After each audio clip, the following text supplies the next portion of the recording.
Hindi talaga kayo magkakilala naman. Paano nagsimula yung text? Nagsimula po sa mga pinsan po namin na nakapag-asawa po. Taga rito. At sa akin...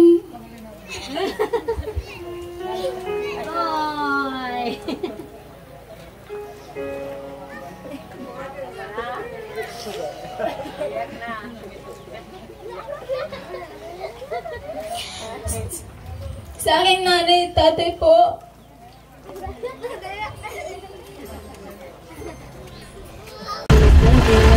Mountain Evil daw yan. Parang sungay-sungay. Pero hindi na sila kila. Simentado na ngayon yun? Ganito rin? Yeah. Dito pala banda yun. Dito pala banda yan. Hindi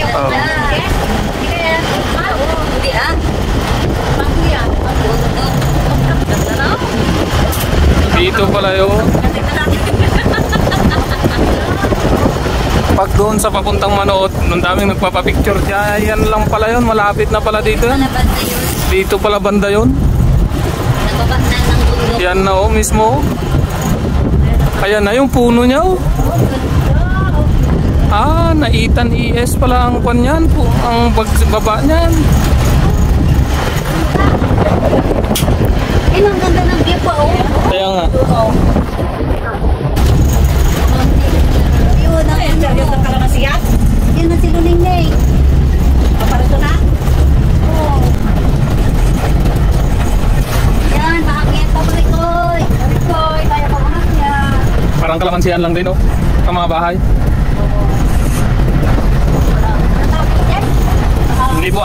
Naibuan. Nagapakan.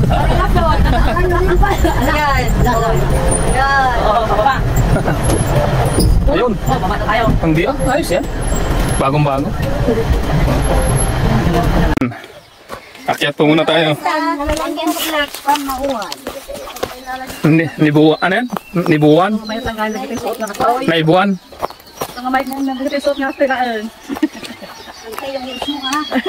Oo, naka-heels to kami ni Antay. Itong suot ko, pang-akyatan talaga to. Kahit pa maulanan to. Kaya? Kayang-kaya.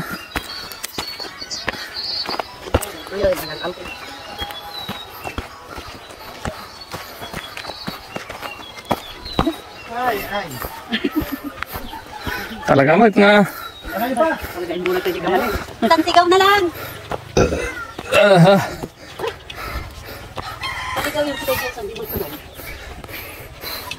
Lama di sawat makaulit. Ayun lang, baka hindi makaakyat.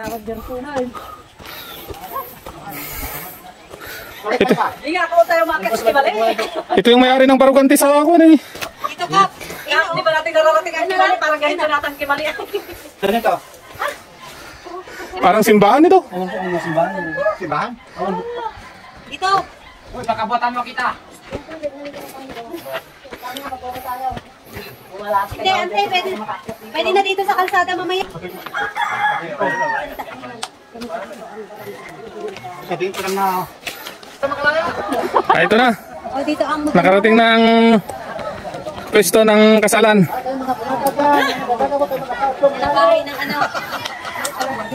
Ito ang bahay ng bride.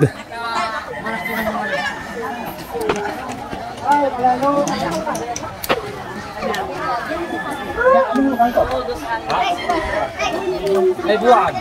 Barangay Naibuan. Iti anong sityo to? Yan, Naibuan na. Barangay Naibuan. Ilipat natin lahat itong registration ng bumubuto sa Manamlay. Ito. Nagkata sa Manamlay.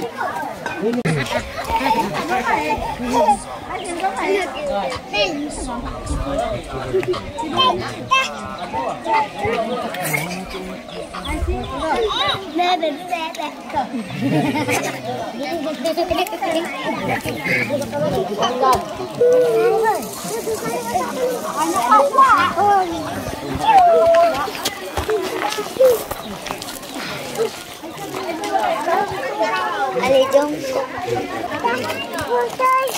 Putoy. Nakabihis kanina? Ito lang ba? Ano lang? Yung mga bata?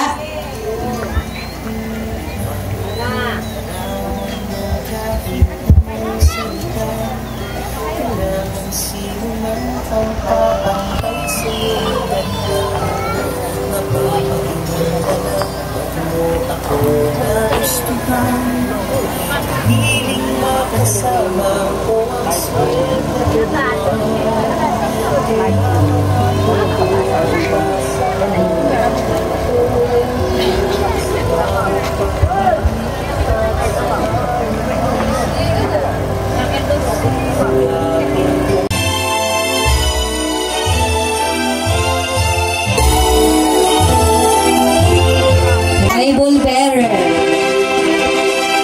Flower girl.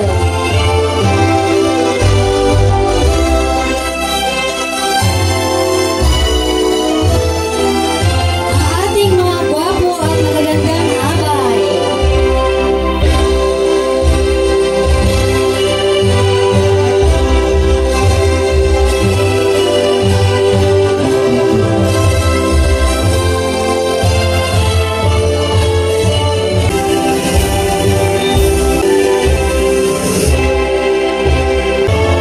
Ninong at Ninang, Ninang Marian at Don Juan, Kapitan Gregorio Don Juan.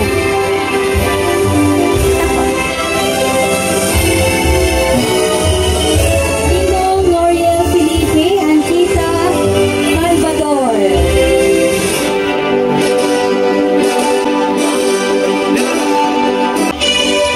Ang ating pong bride, kasama ang kanyang mga magulang, Annalyn Ipacio at ang kanyang mga magulang.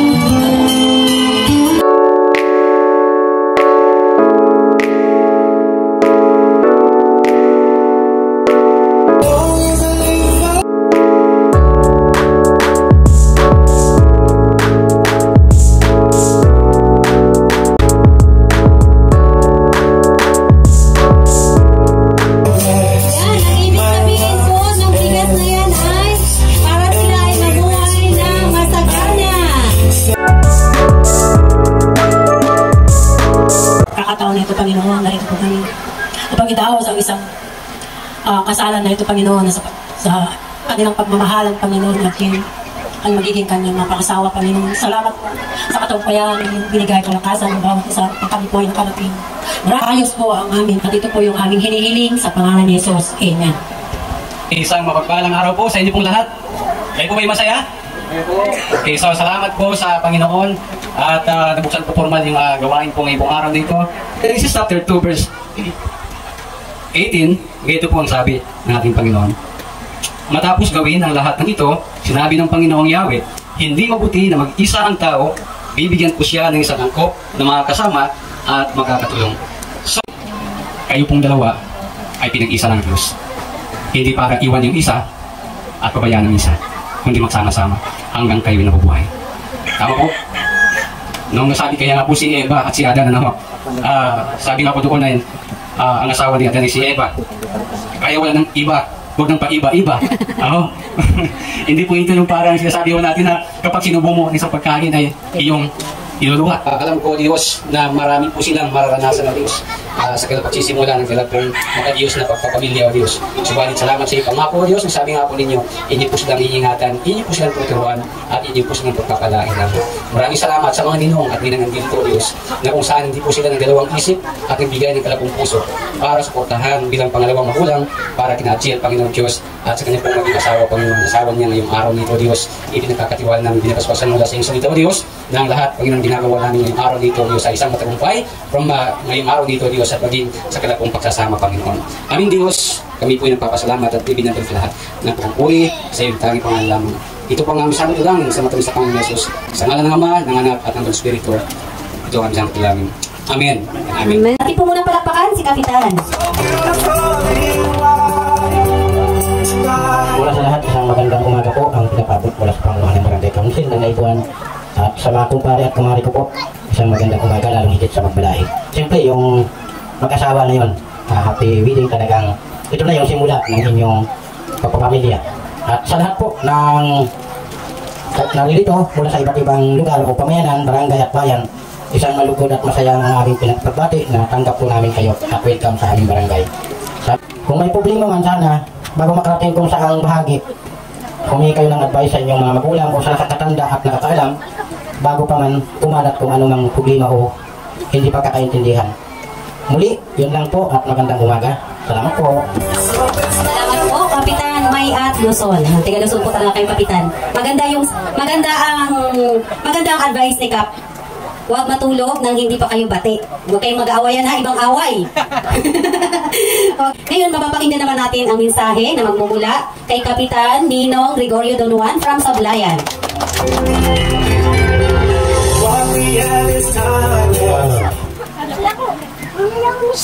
Kapitan na. Magandang umaga sa atin lahat. At kay Kapitan dito sa barangay na at sa pong kasama ng mga kagawad at sa mga pointes. Nakita nyo, dito ka lang nakan dito sa itong barangay na yung Kapitan ng barangay katutuko. Ako ay katutubo rin ako sa Kalinga. Ganon din ang style pag may ganito, nakaupo lang sa mga ganyan, bato o mga ano dyan. Ganon din style sa amin. Yung ka lang si Kapitan hindi naganganga. Ako yung naganganga o parehas pala. Kaya tayo katutubo. Yung kampalang sa ito, si Anale Lipacio at si Abdel Katibong, yung iwasan nyo lang yung magano, sinuso at sinusa. Kasi wala, ano dito si Abdel, yung high school by college, nanalo sa bahay ito. Punta sa bahay ito, nagano sa bahay. Yung pandaan kaya nag-istorbo ang kanya hindi diretso pag-aaral niya sa yung hirap ngayon, kaya gano'n ang pan. Pero wala hindi handa-handa yan. Basta diretso, kahit pa may anak kayo, mag-aaral na. Kasi yan ang pamana yung mga magulang, kahit walang lupang ibigay, but importante, nakatapos kayo. So, kaya pala si Adire, sabi niya kahit malayo, mayaman ang lugar na yun. Oo, yan ang panya din. Talagang hindi mapigilan. Nakita ko dito, maganda palang lugar na ito. Kaya na kanina pumunta ako dyan, tinitignan ko talagang magandang lugar na ito. Kaya wag nyo ipansano, dapat yan. Yung mga lugar din dito sa pan, kailangan tamnan ninyo. Hindi yung nanonood lang kayo. Para meron kayong ipan sa mga anak ninyo pang mag-aaral. Kailangan na dyan, diretso ang mata mo. Huwag yung patinitingin sa iba dyan. Pero nakita ko naman na si Adel. Wala akong nakita kasama nakabuntot yung tinatapa. Wala akong nakan. Simula po yung elemental nito, mabait na ito. Yan po ang magandang salamat sa inyo na.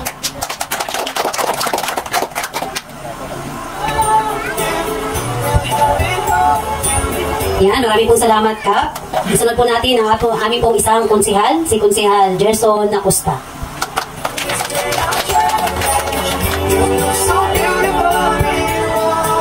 Una sa lahat, magandang umaga po sa inyong lahat dito sa lugar na ito. Binabati ko po kayo lahat at sana po ay tinatanggap ninyo kami dito na Matiwasay. Yun din po ating mahal na kapitan. Paging kumpare ko pala at itong mga kumpare ng mga magulang, ating mga anak. Itong ating mga magagandang abay. Kung yung mga abay, makinig kayo. Alam kayo, kung mayroon mang iba, huwag mo nang ituloy. Kasi makakasama sa pagkasama. Ayun lang at maraming salamat sa inyong lahat. Salamat po, Konsihal. Si Konsihal po kasi marami ako, Adjel. Samantalahin mo na. Ay, gagawin daw prinsesa. Iba kasi naman ang sa kanilang, sa mga katutubo, iba ang kanilang tradisyon. Yan, may kanya-kanya po tayong tradisyon. Sana all, prinsesa. Sunod natin si Konsihala Marian Felipe. Okay, isang magandang umaga po sa ating lahat. Kami ay nakarating dito talaga sa lugar na ito na hindi po namin aakalain na talagang ito pala ay malayo. At talagang nakita po namin talaga sa lugar na ito na talagang maganda at malinis. At talagang ang suporta ng pamayanan ng barangay Naibuan ay andun at ay napakaganda ang kanilang mga suporta po. At bilang may karanasan na sa isang mag-asawa, ito lang po ang aking masasabi. At bilang may karanasan na masasabi ko lang po na huwag kalilimutan na pag ang isang halimbawa si Angela ay halimbawa nagabihan ng uwi, huwag mong sasalubungin ng galit. At talagang ito ay karanasan ko naman talaga. Mali pala yun na kapag halimbawang darating ang asawa mo na sinalubong mo ng galit, ay mali yun. At at si Angel naman ay pagod at galing pa sa kung saan sa kanyang trabaho kaya sa kanyang school, ay kayo ay magsasalubong yung kaninyong galit na dalawa. Yung pala ay mali. Kailangan sikasuhin mo, tanggalin mo ang kanyang mga sapatos, punasan mo ang kanyang mga pawis para nang sa ganun, kumbaga magang lagi mo uwi sa jail. Kaya sana pagpatuloy niya yung kanyang nasiulan para sa ganun at inabukasan ninyong mag-asawa, hindi niya ninyo maranasan yung paghihirap na nararasan din namin na hindi kami nakatapos na pag-aaral. Kaya ang pag-aaral pala, pag nakatapos ka, madali ka lang maghanap ng trabaho. May pira lang yan, madali lang yan nakitain ng pera, pero yung pagsasama ninyo habang buhay ay nandiyan pa rin sa inyo. Kaya sana ang pamilya ninyo, ayusin ninyo, mapalaki ninyo yung mga anak. At yung sinasabi na tiwala ang bawat isa, hindi yung pag umalis yung lalaki, ay nagsisilos na kung saan punta, hindi po ganun. Kasi ang batang ito ay napakabait niya talaga si Angel. Kunin niyo yung kambing, pero ang gagawin ninyo ay bawal hilahin. Dalawa kayong mag-asawa, susunin ninyo na hindi malalaglag yung kambing na iyon. Pag iyon ay nadala nyo dito sa mismong bulwagan na hindi nalaglag, na hindi pumunta sa lupa, basta laging sa ulo nyong dalawa, sa inyo na yung kambing na yun at may bonus pa, baka o kalabaw. Kung kayo ang mag-asawa, kaya nyo yun? Yung kambing, sa ulo nyong dalawa? Kaya? Halimbawa lang, ano? Ganun ang ginawa nila. So marami silang, sabihin na natin mga 3 kilometro ang kanilang nilakbay. Pero ang laki ng kanilang regalo. Sa tingin nyo, kapag may madadaanan kayo iba't ibang mga tao, hindi kayo kilala, o kaya kilala kayo na nakaganyan ng suot, yun yung last na nilang gagawin, yun ang last na pagsubok. Kaya yung, ano ang mga reaksyon ng mga tao madadaanan? Iba-iba? May tatawa kaya? Oo, di ba? May magsasabing nababalik, tatawanan kayo. Anong reaksyon nyo pag kayo tinawanan? Bibitawan nyo na yung kambing? Anong gagawin nyo? Ikaw, Angel, halimbawa, isipin mong buhat-buhat nyo yung kambing. Anong gagawin nyo? Tinatawanan ka ng mga tao. Ibang reaksyon. Tatawanan ka, papalpakan ka, sasabihin pala yung anong gagawin mo? Kukunin, ibibitawan ng kambing o ano? Patuloy lang, may reward. Okay. Ikaw, anong gagawin mo rin? Sa inyong dalawa, sige nga, pag-usapan nyo, kunti lang. Maikling kwentuhan lang. Sinong bubuhat? Dalawa ba kayong bubuhat noon? Anong strategy nyo? Kasi ang usapan, basta makakarating doon na suunso nyo, pwedeng dalawa kayo, pwedeng isa, basta tulong kayong dalawa. Paano ang diskarte nyo? Sige, usap muna kayo ng 1 second. Hindi kami lang pagbuhay. Sige, sino magdidesisyon? Ikaw na? Sige, kami lang pagbuhay. Ay, magbilang ng paa. Dalawang paa. Tapos, ay malakas magsipay. Kaya, tapos sunong yung katawan. Okay. Sino susunong? Ikaw? Saan lalaki ang magsunong? Anong gagawin niya? Magawak sa paa. Okay. Okay, siya ang susunong, hawakan yung paa dahil baka makalpas. Ngayon, pag tinatawanan, anong reaksyon nyo? Pag tinatawanan kayo, ikaw, inaanak na anali. Anong reaksyon mo pag tinatawanan ka kasi may nakakilala mo yung hindi. Pero talagang sipin mo ganyan ang forma nyo. Sunong-sunong ang kambing. Mga 2 o hanggang 3 kilometro ang lalakarin nyo. Pero ang laki ng inyong pagpapalang kakambing. Anong reaksyon mo? Pag tinatawanan na kayo. Nadidismaya po siguro pero katulad. Okay. Ngayon, sa madaling sabi, kung ganyan ang inyong reaksyon, katulad din ng mag-asawa na pinayuhan, nakarating sila. Pagdating sabi ng inyo, tinawanan pa rin sila. Kung kayo tatawanan ng henyo o yung pilosopo na ninong at ninang nyo, anong gagawin nyo? Tatawa na rin kayo? Tatawa na rin? At nandun na kayo? Nandito na kayo? Anong gagawin nyo? Tatawa na rin kayo? Ano? Kung nakarating na, pwede nagtumawa. Ganyan na ganyan sa buhay pamilya. Mula ngayon, marami kayong pagdadaanan. May nakakatuwa, mayroong tatawanan kayo. Yung isipin nyo yung dadaanan nila, maraming iba't iba. Maraming siguro talagang maririnig nyo na sasabihan kayo ng masasama. At sa buhay mag-asawa na ganyan na ganyan. Hindi nyo alam. Kaya ngayon, blanco pa kayo. Hindi nyo alam yan. Katulad din ng kambing, hindi nyo alam. Maganda sana kung actual. Pero hindi na natin actually. Isipin nyo na lang, ganun na ganun yung inyong pagmamahalan. Pero katulad ng sinabi nyo, hindi kayo bibitiw. Diretso pa rin. Huwag kayong titigil kasi bandang dulo, mayroong mahalagang premyo. At kung ano man yung premyo nyo ngayon, kayo na mag-asawa ang makakatanggap nun sa ilang taon yung pagsasama. Hanggang nabubuhay kayo, ganun ang gagawin nyo. Isipin nyo lang yung kwentong iyon, yung kambing. Kung ano man ang problema nyo, talagang normal yan, may pagdadaanan kayo.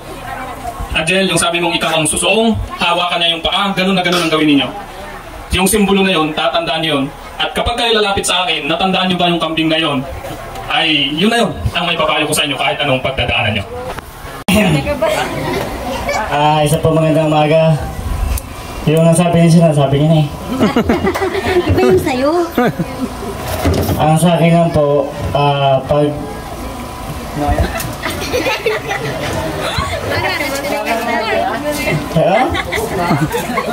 Tips lang. Oh. Oh, kahit isa lang, maikli lang. Ano? Ako na lang po mag-interview sa inyo. Ano po ba ang mahal niyo po asawa niyo? Sinili pa yung asawa. Asan po yung asawa niyo? Andito? Sa kanya. Asan po? Kenya. Okay, wala po pala dito yung kanyang asawa. Ayan. Maganda po yung advice niya, no? Narinig niyo? Sa inyo, Anali at saka Jel, congrats. Magpayo ko sa inyo. Magpakarami kayo at kung may away man kayo, wag ipagpabukas. Samantalahin natin itong programa na to kahit mag-abot tayo ng alas 5. Ang layo ng ating pinanggalingan. Kami ay ang layo ng pinanggalingan. Alas 4 pa lang ng madaling araw. Nagbiyahe na kami. Para lang makarang talagang sasamantalahin ko talaga dito magpasalitain lahat ng tiga kalamansian. Pilo, ito po yung parang pangalawang magulang ni Adjil. Kung minsan, hindi maiwasan ang pag-away. Kung kaya kanina, umalis ng maaga, hindi nakapag-almusal. Pagdating, gabi naman, mga alas 9, alas 10, saan daw pumunta? Ang sagot ko naman, kaya ako ginabi, malaki ang trabaho. Tatapusin talaga. Hindi kayang saglit na ilang oras. Kaya siguro, yun ang mga ganun. Yan ang isang pinag-umpisahan ng away. Huwag sana umpisahan yan. Isa pa kung may anak na, dapat sa anak pa lang, mula sa panganay hanggang sa bunso, tulong-tulong mag-asawa. Hindi pwede sa misis lang ang pag-alaga ng bata. Pati lalaki, dahil trabaho nila yan. Yan isang malaking trabaho. Ganun din po ako, alagaan ko rin po yung anak niyo at susuportan ko po kung ano po yung mga gusto niyo po. At sa akin... Ay!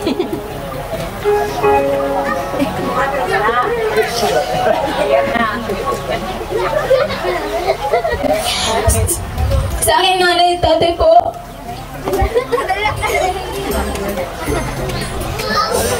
Hindi man po nakapagtapos pero sisikapin ko kung makapagtapos. Kahit po magkaroon na po kami ng sarili naming pamilya. At lagi ko rin po kayong aalagaan ng pumunta pang magtanda po kayo. Mahal na mahal ko po kayo.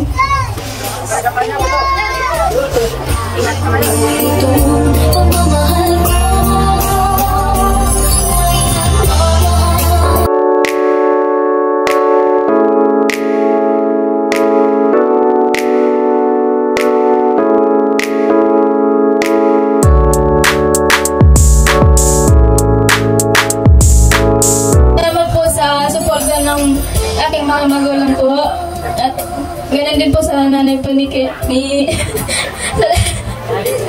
sabayanan ko po. Thank you po sa lahat at thank you din po sa mga ninong po na pumunta po dito. Ganun din po sa mga bisita po na nag-iba po, galing pa po sa ibang mga lugar po. Thank you po. Yan, wag po na kayong go po.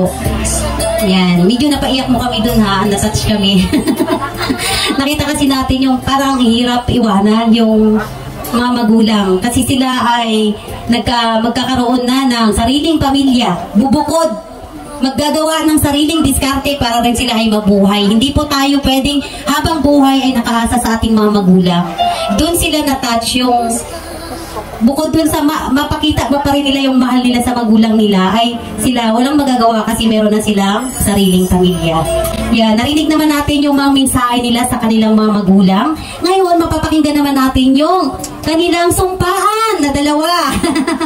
Kasi hindi natin, actually po, lahat, talaga po sila ay kasal na. Talagang sila po ay kinasal na ni Mayor Bong Marquez sa Sablayan. Pero wala pong ganto. Kaya salamat tayo at nagkaroon po ng ganto at basbas ni Pastor. Ngayon, hindi namin napakinggan kung ano yung kanilang sumpaan na salita doon. Pwede ba namin pakinggan ngayon? Unahin natin kay Annalie. Kayo ay magharap at mag-holding hands. Uy, sabi niya.